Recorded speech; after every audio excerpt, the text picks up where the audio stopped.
ప్రతి ఇంట్లో శుభకార్యాలు జరగాలన్నా ఆరోగ్యంగా ఉండాలన్నా అరటి పండు తప్పనిసరి. అలాంటి అరటి పంటను మార్కెట్కు అనుగుణంగా పండించినట్లయితే మంచి లాభాలు గడించవచ్చు అంటున్నారు కడప జిల్లా పులివెందుల పరిధిలోని నల్లపురెడ్డిపల్లి రైతు బలరామిరెడ్డి. తనకున్న 30 ఎకరాలలో నూతన పద్ధతులను అవలంబిస్తూ అరటి పంటను పండిస్తూ పలువురికి ఆదర్శంగా నిలుస్తున్నారు.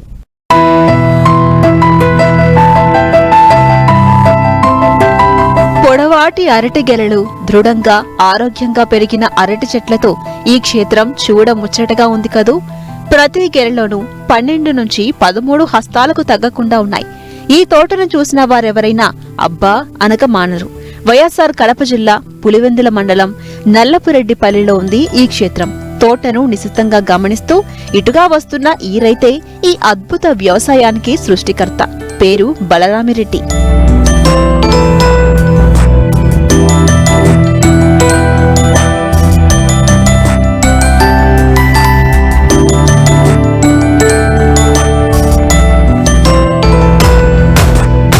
గెలలతో నిండుగా ఆకర్షణీయంగా కనిపిస్తున్న ఈ అరటి తోటను 30 ఎకరాల్లో సాగు చేశారు బలరామిరెడ్డి.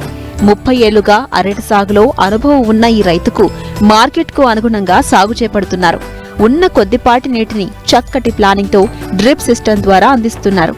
ఎరువులను డ్రిప్ ద్వారా ఫర్టిగేషన్ పద్ధతిలో మొదటి నుండి చివరి ప్రతి మొక్కకు అందించడంతో సమాంతర గెలలు వస్తున్నాయని రైతు చెబుతున్నారు. 1995లో మొట్టమొదటిగా ఇండో అమెరికన్ వారు ఈ ఉద్యాన శాఖ అధికారుల ద్వారా మాకు టిష్యూ కల్చర్ సప్లై చేయగలిగారు. అంటే మొత్తం జిల్లాలోనే ముగ్గురు, ఈ పులివెందుల తాలూకాలో 3 రైతులకు ఇచ్చారు. ఈ టిష్యూ కల్చర్ వచ్చిన తర్వాత ఏమైందంటే పంట పెట్టిన తర్వాత 10 నెలలకు ఖచ్చితంగా కటింగ్ అవుతుంది. ఇప్పుడు మనం ఉన్న ఈ తోట మే 25వ తారీఖున పిల్లకలు పూడ్చడం జరిగింది టిష్యూ కల్చర్. ఇప్పుడు ఈరోజు ఫస్ట్ లోడ్ కటింగ్ అవుతుంది. ఈ కటింగ్ అయిపోయిన తర్వాత మళ్ళీ వారానికి ఒక కటింగ్, రెండో వారం కటింగ్ చేస్తే దాదాపు 80-90% 11 నెలలు వచ్చేటికి మొత్తం కటింగ్ 90% పంట అయిపోతుంది. అప్పుడు దేశవాళ రకంలో ఏమైందంటే 14 నెలలు పట్టేది పంట, 12 నెలల నుంచి 14 నెలలు. ఈ అడ్వాంటేజ్ వల్ల మనకు మార్కెట్ కాయ నాణ్యత పెరిగింది.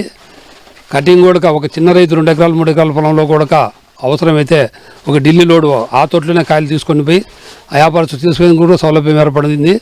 మార్కెట్ కూడా వచ్చింది. 1995లో బాంబే వాళ్ళు వచ్చి నా దగ్గర నుంచి ఒక ఫస్ట్ సరుకు తీసుకోవడం వల్ల ఆ సరుకు అంటే ఇక్కడ ఒక ప్రత్యేకత ఉందంటే ఈ రాయలసీమలో పండే అరటికి మార్చి టు ఏప్రిల్ మే పండే పంట ఎక్కడే కానీ కలర్ షైనింగ్ కానీ ఇంకోటి కానీ ఈ క్వాలిటీ పంట దొరకదు. రాష్ట్ర వ్యాప్తంగా కానీ ఇండియాలోనే దొరకదు. అది వరల్డ్ ఆర్గనైజేషన్ సంస్థ ఫుడ్ కార్పొరేషన్లే డిసైడ్ చేశారన్నమాట. ఎందుకంటే లార్జ్ స్కేల్లో వాళ్ళ వ్యాపారస్తులు వస్తున్నారు కాబట్టి మేము కూడా రైతులు దానికి అనుగుణంగా పంటలు పెట్టి ఆ టయానికి పంట పండించే ఏర్పాటు చేసుకొని పూర్తిగా తీసిపోయే ఏర్పాటు చేసుకున్నాం. ఇప్పుడున్న మార్కెట్ రేట్లో 15,000 రూపాయలు ఉంటే పెట్టుబడి వస్తుంది. 15,000 పైన ఉంటేనే రైతుకు లాభం వస్తుంది. అరటికి 1,50,000 నుంచి 2 లక్షలు 2,50,000 కూడా పెట్టుబడి అవుతుంది. ఇప్పుడు మొక్కల రేట్లు పెరిగినాయి, డ్రిప్ ఎరువుల రేట్లు పెరిగినాయి, డ్రిప్ కాస్ట్ పెరిగిపోయింది.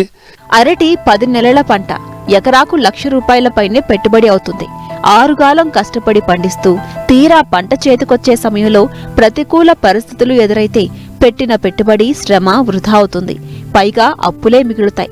ఈ సమయంలో ప్రభుత్వం నష్టపోయిన పంటకు పరిహారం అందే విధంగా చర్యలు తీసుకుంటే రైతులు గట్టెక్కుతారంటున్నారు. అంటే పెట్టుబడిని లెక్క చేయకుండా పెట్టుబడి పెడతా పోయాం. చిన్న రైతులకు పెద్ద రైతులకు తేడా ఇక్కడ ఏముందంటే చిన్న రైతు ప్రతిరోజు తోట పోయి ఆయన పని ఆయన సొంతం చేసుకుంటాడు కాబట్టి 2-3 ఎకరాల రైతు ఆయన కష్టార్జిత ప్రకారం ఏదో 10 రూపాయలు కష్టపడుతున్నాడు. పెద్ద రైతుకు లేబర్ సమస్య దండిగా ఉంది. ఇప్పుడు ప్రధానమైన సమస్య ఏముందంటే డ్రిప్ ఎరువులు. మనకు గవర్నమెంట్ రేట్లు మామూలు ఎరువుల మీద సబ్సిడీలు ఇది ఇస్తుంది, కానీ డ్రిప్ ఎరువులన్నీ మనకు మొత్తం ఎరువులన్నీ నాకు తెలిసి నాకున్న నాలెడ్జ్ ప్రకారము విదేశాల నుంచి ఇంపోర్ట్ అవుతున్నాయి. గవర్నమెంట్కి ఇన్కమ్ వస్తుంది, రైతుకు దానివల్ల తీవ్ర నష్టం జరుగుతుంది. కనీసం అవైనా తగ్గించుకుంటే రైతుకు పెట్టుబడిలో తగ్గుతుంది. అది ఇప్పుడు మీరు చూస్తున్నంత గెలతోంది. ఇప్పటికి పంట పెట్టుబడి అంతా అయిపోయింది, చేతికొచ్చే దశ.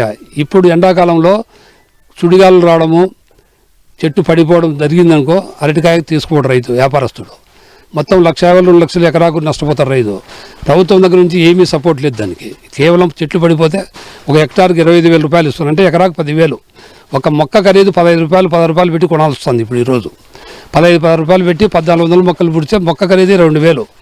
3 లక్షలు పెట్టుబడి పెడితే 10,000 రూపాయలు రైతుకి ఇస్తే కౌలు రైతులు చిన్న రైతులు వాళ్ళు ఎక్కడ పోయి అప్పులు తీర్చగలుగుతారు? అయితే ఏ రోజు కూడా అరటికి ఇన్సూరెన్స్ వచ్చిన రైతుకు పాపాన పోలే. ఎన్ని ప్రభుత్వాలకు ఎన్ని రిప్రజెంటేట్ చేసినా కూడా ఈ ప్రభుత్వం కావచ్చు, గత ప్రభుత్వాలు కావచ్చు, ప్రభుత్వాలు మారుతున్నాయి కానీ, పాలకులు మారుతున్నారు కానీ ఈ అరటి రైతుల వ్యధను ఎవరు పట్టించుకున్న పాపాన పోలే.